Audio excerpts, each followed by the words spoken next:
لام میم ذالک الکتاب لا ریب فیہ۔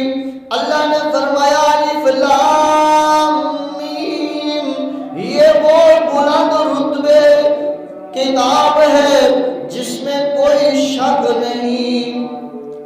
فرمایا یہ کتاب وہ کتاب ہے جس میں کوئی شک نہیں ہے۔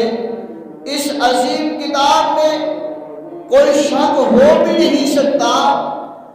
اگر اس کتاب میں کوئی شک کیسے ہو سکتا ہے تو بالکل یہ نہیں ہو سکتا، کیوں یہ کتاب بڑی عظمت والی کتاب ہے، یہ کتاب بڑی شانوں والی کتاب ہے، یہ کتاب بڑے مقاموں والی کتاب ہے۔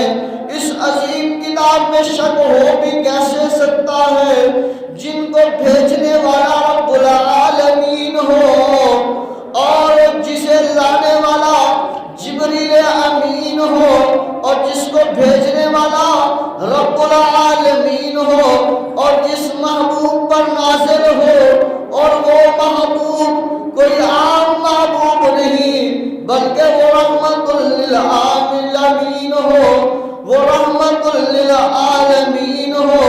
تو جس پر نازل ہوئی وہ نبی بھی نور ہے اور جس نے بھیجا وہ بھی نور ہے، اور جو لانے والا ہے وہ بھی نور ہے۔ جب نور لانے والا، نور بھیجنے والا، نور کے پاس آنے والا قرآن ہو، پھر وہ نور والا نور نہ ہو تو کیا ہوگا؟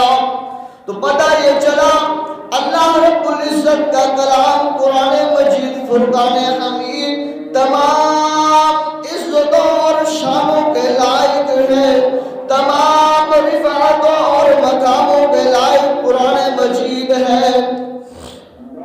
فرمایا دنیا کی تمام کتابیں ایک طرف مگر قرآن مجید کا مقابلہ نہیں کر سکتی۔ تمام دنیا کی کتابیں اگر رکھ دی جائے اور قرآن کا مقابلہ کروایا جائے تو قرآن سبھی سے اعلیٰ، سبھی سے عرفہ، سبھی سے بلند، سبھی سے مقاموں والا، سبھی سے شانوں والا، سبھی سے عزتوں والا، سبھی سے رفعتوں والا یہ قرآن